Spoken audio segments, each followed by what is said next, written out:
I've never had any type of paranormal experience, and I truly don't know if I've ever believed it when I've heard of them from other people. I've had an ex-girlfriend tell me her attic door opened in the middle of the night in spite of a padlock, and a friend who claimed to hear conversations when he was home alone. A co-worker told me that he had seen apparitions of his girlfriend after her death as he slept. EMF studies always seemed fairly legitimate when I read into them, but at the end of the day, I still don't think I truly believed them. But this is far more intense than even some of the stories I've heard. Even now, I don't know what to believe. I don't know if what I've experienced is paranormal, mental, or parapsychological. I slept essentially the whole day in the car, and I just woke back up a couple of hours ago, so I'm pretty disoriented.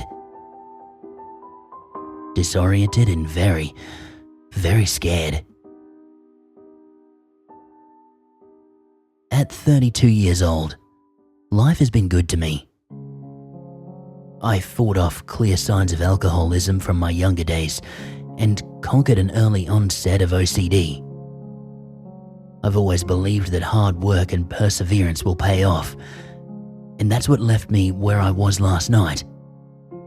A software developer for a mobile application company who found his original product to be a huge hit, and all of a sudden had no idea what to do with the upcoming months.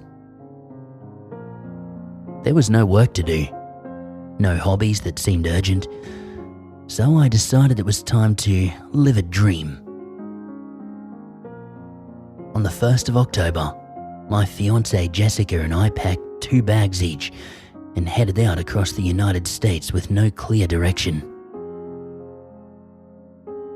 The first 2 weeks were good. Great even.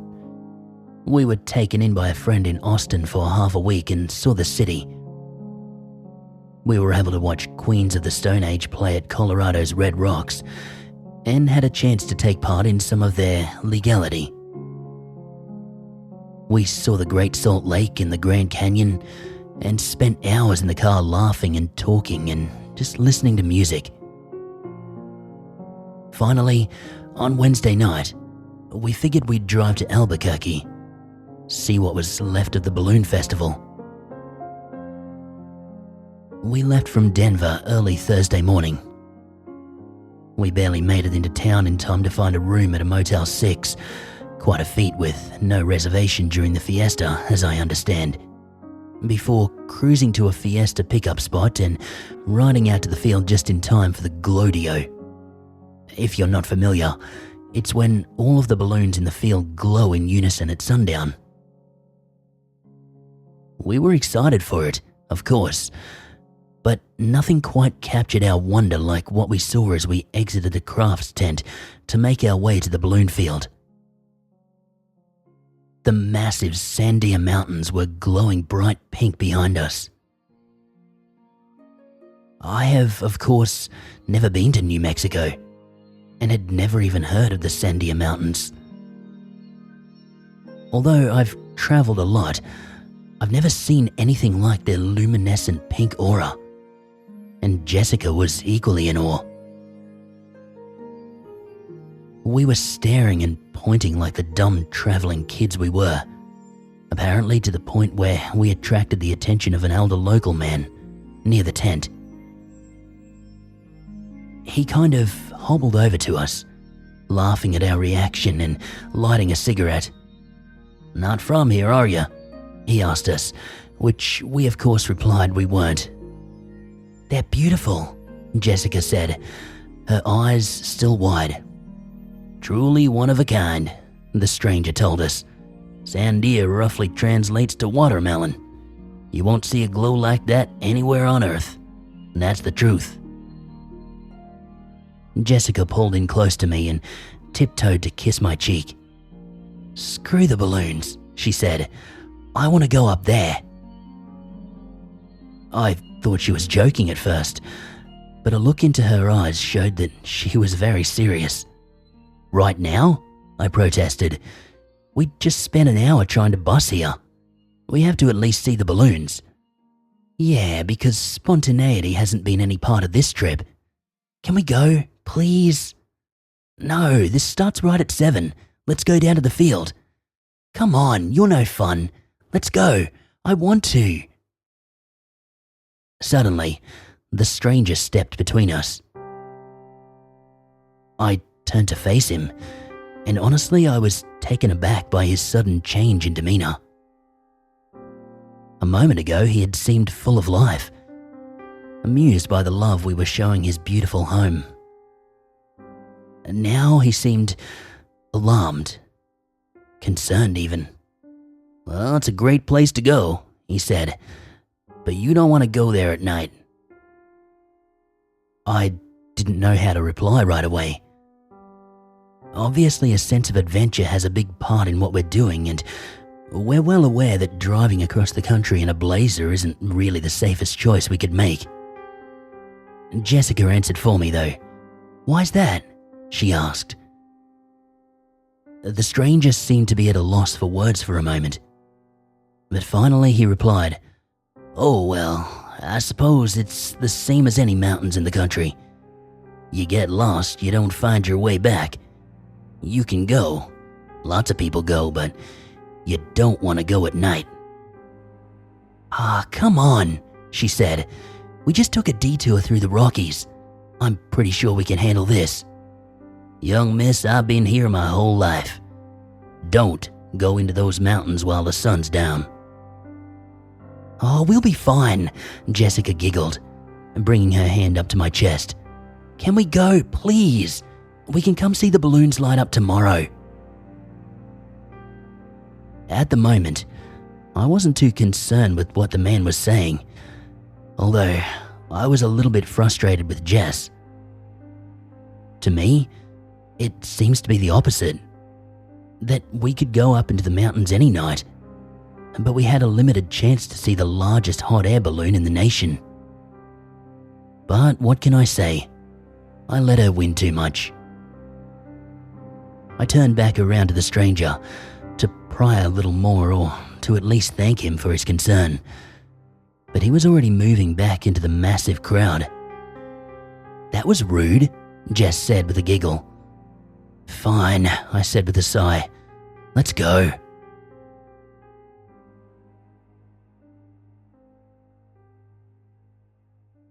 The sun had already set by the time we made it back to our car.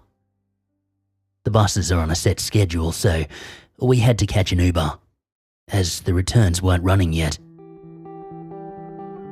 The desert had already turned an eerie black around us by the time we made it to the blazer and started driving, with tufts of grass standing up like apparitions in the night. To be completely honest, the old man's warning started to unnerve me as we hit the interstate and left the city lights behind. It didn't seem like a warning of general safety.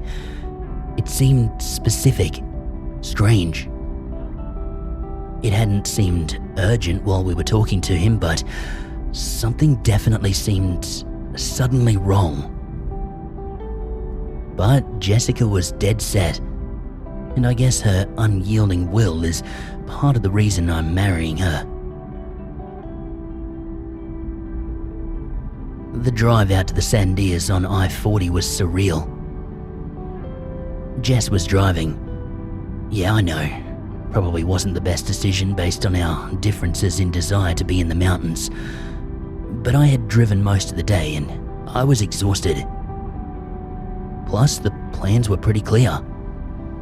Drive up to Sandia Crest, which is apparently one of the more popular locations and would be sure to have some traffic. Get out of the car, see the city from the other side, and turn around. Going to a popular area seemed like a fair compromise.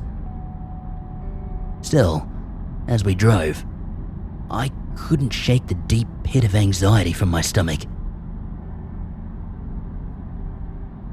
The sky leading up to the mountains seemed to glow a dark, distant blue, and the oncoming headlights became more and more sparse as we continued on. Somehow, I was still able to see the mesa to the sides of our vehicle, and it seemed ghastly.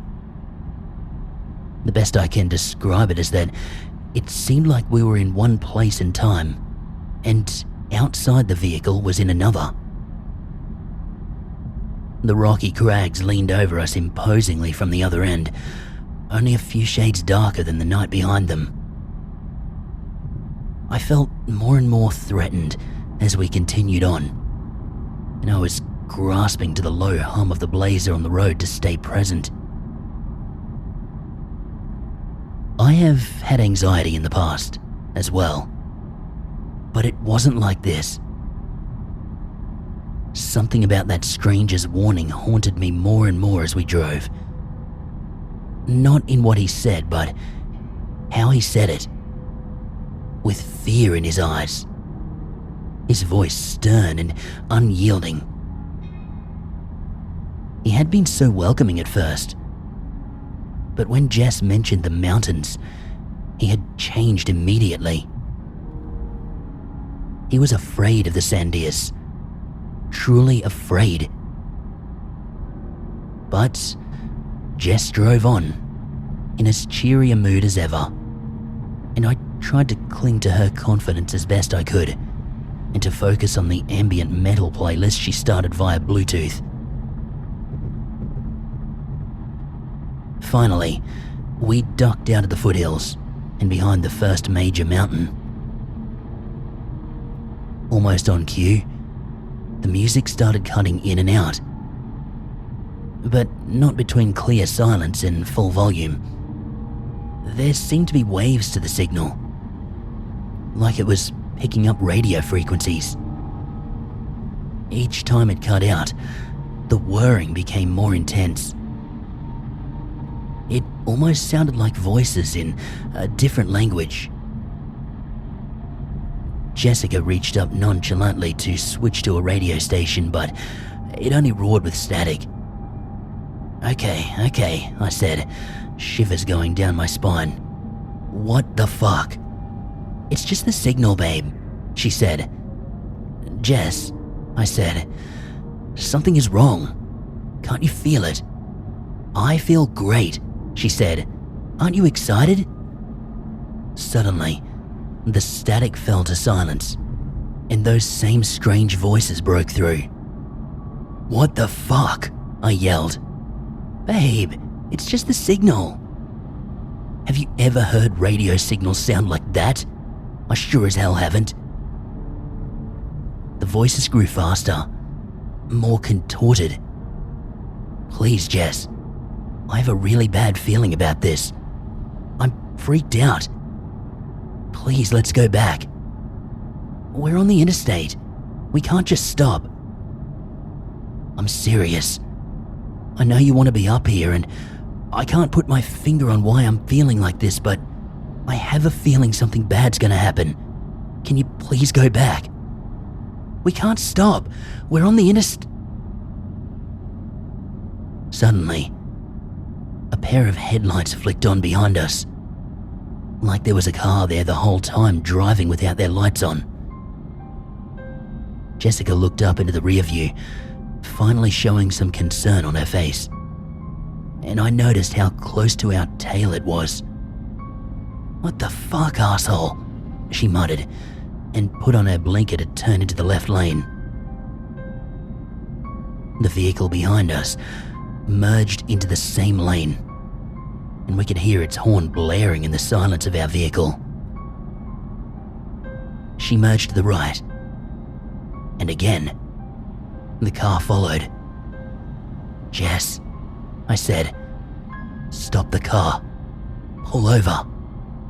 He's not letting me pull over. He keeps changing lanes with me. Finally, she merged back to the left, and the car roared by us, still honking. As it passed, the front passenger followed our vehicle with a flashlight, and I could see their face. Shining the light straight into the window, it was like they were studying us. Jesus, she said, we just missed the exit. We missed the goddamn exit. What to hell with the exit, Jess? Something is not right. What the hell was that guy's problem? That shit just doesn't I studied the road ahead for the car, but it was suddenly nowhere to be found. It was just gone. Look, Jess, where the hell did they go? He came out of nowhere, now he's just gone? I'm freaked out. This shouldn't be happening. Let's go back. Jessica also studied the open road ahead of us and seemed to also realize that the car had simply vanished. Look, there's an exit right ahead. Okay, whatever, we can go back. Then she added, "You owe me though." The next exit climbed into an interstate bridge, and it seemed to have an on-ramp for us to turn around. I could tell that Jess was a little panicked now as well. The vehicle was thick with tension. She sped off on the exit and turned left, hoping to merge back onto the I-40 and turn around. But as we got nearer, we realized in unison that it wasn't an on-ramp, but a plain hillside. I could have sworn there was a road there leading back to the interstate, and she later said the same thing, but there wasn't. Just a rocky slope with a winding road leading further.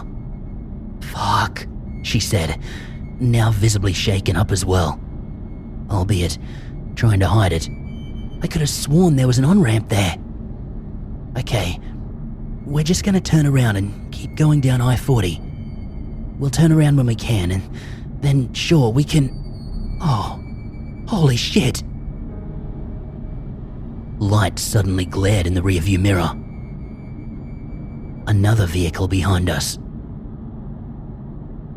Our eyes met, and I could perceive the same fearful question in hers. What if it's the same car? Jess started speeding, probably irrationally fast into the mountains. Our eyes both searching for an inlet where we could turn around. But the road only grew rougher, more narrow, and the headlights behind us seemed to get closer and closer. The tension kept building, and suddenly, the static from the radio turned into the same frantic whir that we'd heard on Bluetooth. The honking started again, from the other car. "I'm gonna pull over," she said. "I'm gonna pull over and turn on the hazards. Let them pass and we'll flip." "Don't pull over. That's the same car. Don't pull over." "Babe, there's nowhere to turn around. We need to pull over. We're getting deeper into the mountains. We need to go." "I'm telling you, do not pull over. That's the same car."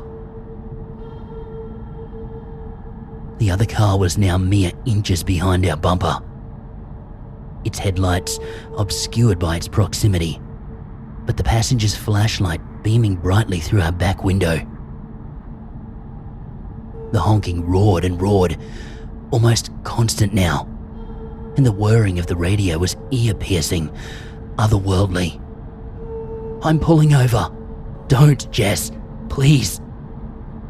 The honking continued. "We need to turn around." I was scared. I didn't act right. Jessica tried to turn the wheel to pull over on the shoulder, and I grabbed it in resistance. The vehicle stuttered back and forth across the road, our ears ringing with the honking and the strange noises from the radio. The car following us swerved back and forth, its lights seemingly shaking as well. Jess and I fought over the wheel, and the world moved faster and faster. "Jonathan, stop it! Don't pull over! Jonathan, we need to..." The car behind us crashed head-on into our rear bumper, and what happened next? I can't explain. The headlights behind us turned off. The flashlight went dark.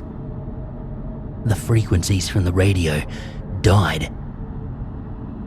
Our dashboard lights flicked and went black, then flicked on and off again. The whole world around us seemed to freeze. I could hear Jessica screaming from the driver's seat, flailing her hands around, but I couldn't do anything. Then, all I could hear was a vague, high-pitched screech, blocking out all other noise. Seemingly not from the radio, but from within my head. And it was getting louder fast. Jess flailed and yelled from the driver's seat, and I couldn't tell if we were moving or not. I couldn't tell if the car was still behind us. The screech got louder, more intense, and I brought my hands to my ears, and she did the same. All at once, the screech stopped. The dashboard lights flashed into a final black, and the world was pitch dark around us. There was no sound. Not from the engine of our vehicle. Nothing. No sound as the wheels kicked up rocks. There was nothing. Just blackness and silence. And stillness. Finally, I heard a singular whimper in Jess's voice. A defeated cry. And it seemed to echo, like it was underwater. And then died into nothingness. The silent images fired into my mind like they were lit by a slow-motion strobe light. It was like I was spinning and completely still at the same time. It's like I was everywhere and nowhere.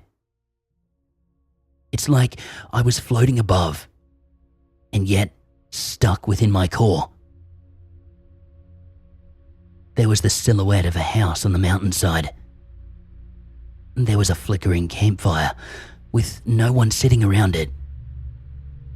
There was a panorama of the stars, all glowing bright blue like they were exploding. There was burning wreckage on the mountain hillside. There was darkness that seemed to go on forever. Finally, the light blinked again. There was a cave. Its contour was jagged and stoic, like a mouth leading to hell. The blinking vision slowed, and I seemed to be viewing each moment for at least half a minute. My vision flashed again, like a camera lens, and the cave drew closer. Again, and even closer. Finally, it was as if I was standing right at the mouth of the cave, peering into its endless blackness. The light flashed again and froze on a vantage point in the darkness. It was like I was out of my body, or not in any body at all. But after a moment, it became clear to me that there was something there. Its outline barely stood out against the darkness of the cave, but I could finally make it out. The light flashed again. It was about the same size as a human, maybe a little bit smaller. But instead of arms, it had some sickly kind of tentacles. At least a dozen of them, and they waved outward across the opening in a blur. Its body was grotesque, hairless, and its midriff seemed to curl around itself, forming an otherworldly sort of demented knot. Its face was completely eclipsed at first, but when the light flashed again, it was incredibly close. It flashed again, and I was in the mouth of the cave. But the next time, I was inches away from its dusky face. Its teeth were sharp and crooked, impossibly spaced apart. It had no tongue, but instead, a series of tentacles similar to its arms. Oily, black. Its eyes were spaced wide, almost on the side of its head, as black as if I was staring into another dimension. So black that they stood out against the cave's darkness. Time froze on this facade, and it was like I was staring at it face to face. It was like I had no body to move, no legs to run on. I couldn't make a sound, and I couldn't hide. All I could do was stare at it, as it stared back at me. After minutes on end, it reared back its head and opened its mouth, displaying what must have been at least 50 dark, slimy appendages and 3 rows of jagged teeth. A demented, sick venom bubbled out the side of its mouth as it opened, kept opening, impossibly wide. It froze for a moment, and then, all at once, launched forward. Its tongues launching out in an attack, and its teeth chomping down on my vision, and